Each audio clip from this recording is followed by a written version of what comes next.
Mana surgawi. Porsi ayat bacaan diambil dari Kisah Para Rasul pasal 22 ayat 1-30. Hai saudara-saudara dan bapak-bapak, dengarkanlah apa yang hendak kukatakan kepadamu sebagai pembelaan diri. Ketika orang banyak itu mendengar ia berbicara dalam bahasa Ibrani, makin tenanglah mereka. Ia berkata, "Aku adalah orang Yahudi, lahir di Tarsus di tanah Kilikia, tetapi dibesarkan di kota ini, dididik dengan teliti di bawah pimpinan Gamaliel dalam hukum nenek moyang kita, sehingga aku menjadi seorang yang giat bekerja bagi Allah sama seperti kamu semua pada waktu ini. Dan aku telah menganiaya pengikut-pengikut jalan Tuhan sampai mereka mati. Laki-laki dan perempuan kutangkap dan kuserahkan ke dalam penjara. Tentang hal itu baik imam besar maupun majelis tua-tua dapat memberi kesaksian.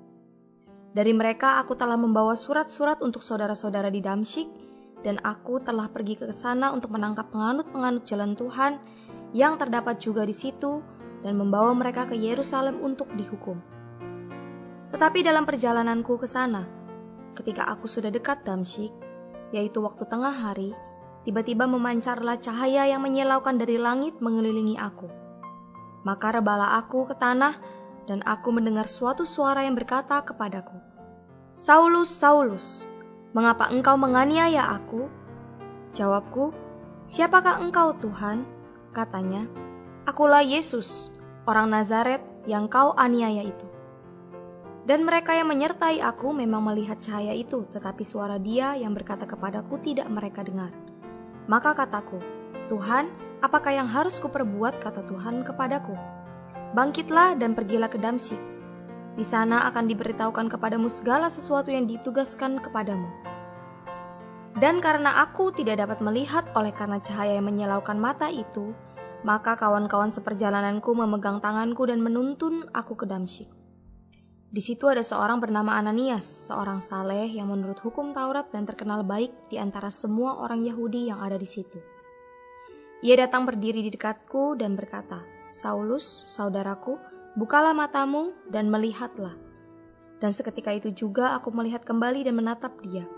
Lalu katanya, 'Allah nenek moyang kita telah menetapkan engkau untuk mengetahui kehendaknya, untuk melihat yang benar dan untuk mendengar suara yang keluar dari mulutnya. Sebab engkau harus menjadi saksinya terhadap semua orang tentang apa yang kau lihat dan yang kau dengar. Dan sekarang, mengapa engkau masih ragu-ragu? Bangunlah, berilah dirimu dibaptis dan dosa-dosamu disucikan sambil berseru kepada nama Tuhan.' Sesudah aku kembali ke Yerusalem dan ketika aku sedang berdoa di dalam bait Allah, rohku diliputi oleh kuasa ilahi. Aku melihat dia yang berkata kepadaku, 'Lekaslah, segeralah tinggalkan Yerusalem, sebab mereka tidak akan menerima kesaksianmu tentang aku.' Jawabku, 'Tuhan, mereka tahu bahwa akulah yang pergi dari rumah ibadat yang satu ke rumah ibadat yang lain, dan yang memasukkan mereka yang percaya kepadamu ke dalam penjara dan menyesah mereka. Dan ketika darah Stefanus, saksimu itu, ditumpahkan, aku ada di situ dan menyetujui perbuatan itu, dan aku menjaga pakaian mereka yang membunuhnya. Tetapi kata Tuhan kepadaku, pergilah, sebab aku akan mengutus engkau jauh dari sini kepada bangsa-bangsa lain.' Rakyat mendengarkan Paulus sampai kepada perkataan itu, tetapi sesudah itu mereka mulai berteriak, katanya, 'Enyahkan orang ini dari muka bumi, ia tidak layak hidup.'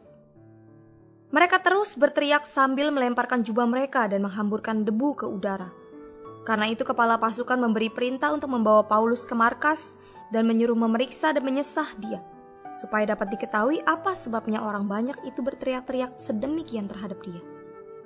Tetapi ketika Paulus ditelentangkan untuk disesah, berkatalah ia kepada perwira yang bertugas, 'Bolehkah kamu menyesah seorang warga negara Rom, apalagi tanpa diadili?' Mendengar perkataan itu, perwira itu melaporkannya kepada kepala pasukan, katanya, 'Apakah yang hendak engkau perbuat? Orang itu warga negara Rom.' Maka datanglah kepala pasukan itu kepada Paulus dan berkata, 'Katakanlah, benarkah engkau warga negara Rom?' Kata Paulus, 'Benar.' Lalu kata kepala pasukan itu, 'Keluarga negaraan itu kubeli dengan harga yang mahal.' Jawab Paulus, 'Tetapi aku mempunyai hak itu karena kelahiranku.' Maka mereka yang harus menyesa dia segera mundur, dan kepala pasukan itu juga takut setelah ia tahu bahwa Paulus yang ia suruh ikat itu adalah orang Rum. Namun kepala pasukan itu ingin mengetahui dengan teliti apa yang dituduhkan orang-orang Yahudi kepada Paulus. Karena itu pada keesokan harinya ia menyuruh mengambil Paulus dari penjara dan memerintahkan supaya imam-imam kepala dan seluruh mahkamah agama berkumpul. Lalu ia membawa Paulus dari markas dan menghadapkannya kepada mereka. Saudara-saudari, pagi ini kita membaca Kisah Para Rasul pasal 22 ayat 1 sampai 30 yang menyajikan 3 perikop tentang lanjutan Paulus membela diri di hadapan orang-orang yang membuat kerusuhan. Ayat 1 sampai 21 dibelenggu oleh orang-orang Roma, ayat 22 sampai 29 membela diri di hadapan mahkamah agama, ayat 30. Paulus meminta izin kepada kepala pasukan Romawi untuk berbicara kepada orang-orang untuk melakukan pembelaan. Ketika kepala pasukan memberi izin kepadanya, Paulus berbicara kepada orang-orang dalam dialek Ibrani. Dialek ini adalah bahasa Aram, bahasa yang kemudian dipakai di Palestina. Cara Paulus menghadapi para penentangnya berbeda dengan Kristus. Untuk merampungkan penebusannya, Kristus seperti domba dibawa ke pembantaian, dan seperti domba yang keluh di hadapan orang yang menggunting bulunya. Dia tidak membuka mulutnya ketika dihakimi manusia. Namun sebagai rasul yang setia dan berani yang diutus Tuhan, Paulus perlu membela diri, memakai hikmat untuk menyelamatkan nyawanya dari para penganiayanya, supaya ia bisa merampungkan perjalanan ministrinya.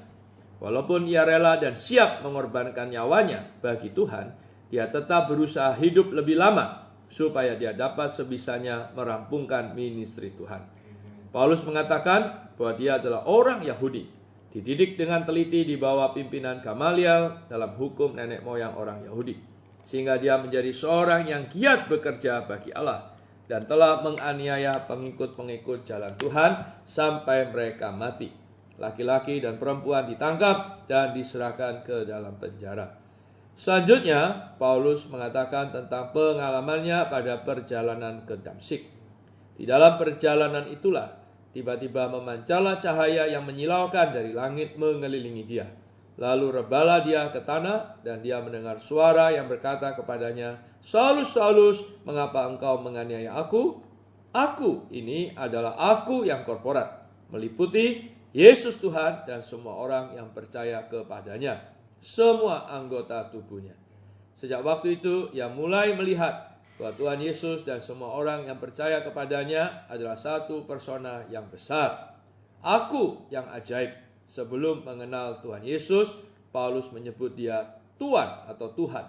Kemudian Tuhan menunjukkan kepada Paulus bahwa dengan menganiaya pengikutnya yang telah disatukan dengannya melalui percaya kepadanya, sebenarnya adalah menganiaya dia. Tuhan tidak mau langsung memberitahu Saulus apa yang harus ia perbuat segera setelah bertobatannya. Ini dikarenakan Tuhan perlu satu anggota tubuhnya untuk membawa dia ke dalam kesatuan dengan tubuh. Tuhan mengutus Ananias, salah satu anggota tubuhnya, untuk pergi kepada Saulus, membawa Saulus masuk ke dalam kesatuan tubuh Kristus.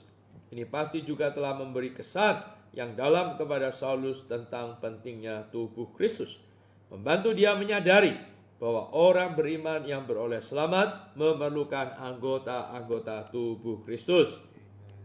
Kemudian Ananias mengajak Paulus untuk bangun, memberi diri dibaptis, dan dosa-dosanya disucikan dengan berseru kepada nama Tuhan. Nama Tuhan di sini sangat bermakna. Ini khususnya menunjukkan kepada nama dari dia yang dibenci dan dianiaya Paulus. Kata berseru dalam bahasa aslinya adalah epikaleo. Kata ini terdiri dari epi, kepada, dan kaleo, memanggil dengan namanya, yaitu memanggil dengan suara yang terdengar bahkan keras, seperti yang dilakukan Stefanus dalam pasal 7 ayat 5, 9, dan 60. Berseru kepada nama Tuhan dalam pasal 22 ayat 16 adalah sarana bagi Paulus untuk mencuci bersih dosa-dosanya yang menangkapi begitu banyak orang beriman yang berseru kepada nama Tuhan. Semua orang beriman tahu bahwa Paulus pernah menganggap menyeru nama Tuhan sebagai tanda orang yang seharusnya ditangkap. Sekarang dia telah berpaling kepada Tuhan. Agar di hadapan Allah dan semua orang beriman, Paulus dapat membasuh dosa-dosanya yang menganiaya dan menangkapi para penyeru Tuhan. Maka pada saat Paulus dibaptis, Ananias menyuruh dia menyeru nama yang dahulu dibencinya, secara terbuka mengakui Tuhan yang pernah dianiayanya. Kemudian Paulus melanjutkan berkata bagaimana dia diutus kepada bangsa-bangsa lain. Tetapi begitu mereka mendengar perkataan bangsa-bangsa lain, mereka mulai berteriak, katanya, "Enyahkan orang ini dari muka bumi, ia tidak layak hidup." Sebenarnya kata bangsa-bangsa lain yang diungkapkan oleh Paulus dalam ayat 21 ini berhubungan dengan pengalihan zaman. Segera setelah ia mengatakan perkataan ini, kelihatannya ada angin berputar yang merangsang orang-orang itu. Mereka terganggu dengan perkataan ini dan tidak mau mendengarnya lagi.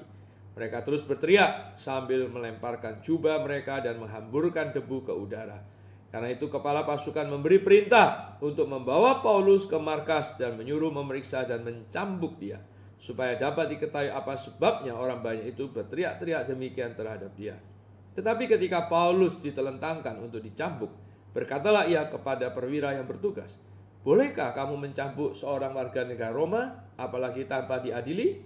Di sini kita melihat hikmat Paulus yang menggunakan kewarganegaraan Romawinya untuk menyelamatkan diri dari penganiayaan. Saudara-saudari, dalam pasal-pasal dari kitab Kisah Para Rasul ini, kita melihat tangan Tuhan yang berdaulat benar-benar menyertai Paulus. Dalam kedaulatan, hikmat, dan kebaikannya, Tuhan menyelamatkan Paulus dan melindungi dia. Dalam pasal 21, Paulus dipaksa masuk ke dalam situasi yang sangat sulit, dan ia tidak memiliki cara untuk dibebaskan darinya. Namun, Tuhan membangkitkan lingkungan yang melaluinya Paulus diselamatkan dari situasi itu. Tetapi, Paulus kemudian berada dalam bahaya akan dibunuh. Tetapi Tuhan menengahinya melalui kepala pasukan Romawi untuk melindungi Paulus dari orang-orang Yahudi yang ingin membunuhnya. Kemudian kepala pasukan Romawi itu memberi Paulus kesempatan untuk membela diri di hadapan mahkamah agama. Kisah Para Rasul pasal 22 ayat 30 mengatakan, namun kepala pasukan itu ingin mengetahui dengan teliti apa yang dituduhkan orang-orang Yahudi kepada Paulus. Karena itu keesokan harinya ia menyuruh mengambil Paulus dari penjara dan memerintahkan supaya imam-imam kepala dan para anggota mahkamah agama lainnya berkumpul. Lalu ia membawa Paulus dari markas dan menghadapkannya kepada mereka. Mari kita berdoa.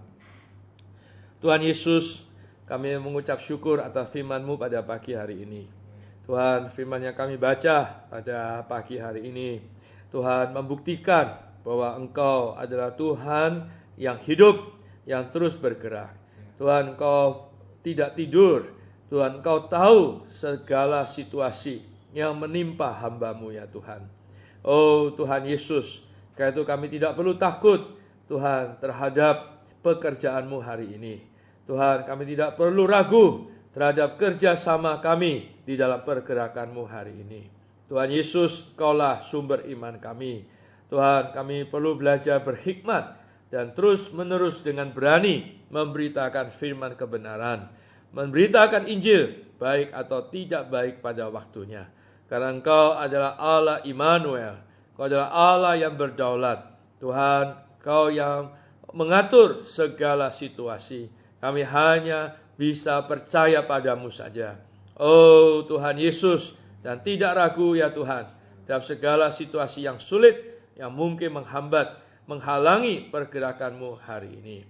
Tuhan, terima kasih untuk teladan Paulus yang begitu baik. Oh Tuhan Yesus, kiranya Kau juga bisa memakai kami, Tuhan, dengan segala keterbatasan kami. Tuhan, Kau boleh mendapatkan kami menjadi saksi-saksi-Mu yang hidup. Tuhan, bagi pergerakan-Mu di zaman yang akhir ini. Syukur padamu Tuhan. Bila orang tolak dunia, hidup bagi Allah yang Dia dapat amat berkat, tidak terkatakan, karena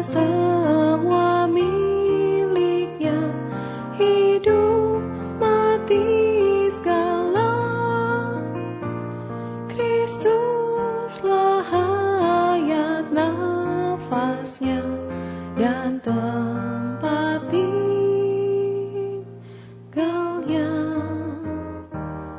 Orang beriku raja pilih berbagian tahtanya, tapi aku menolaknya. Sungguh mengherankan.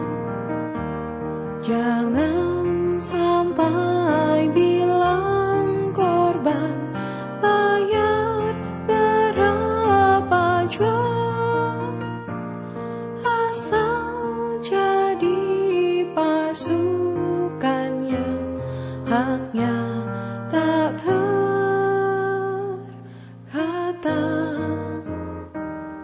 Mari hitung bisnis ini, keping jadi utuh. Segala benda hal manusia menjadi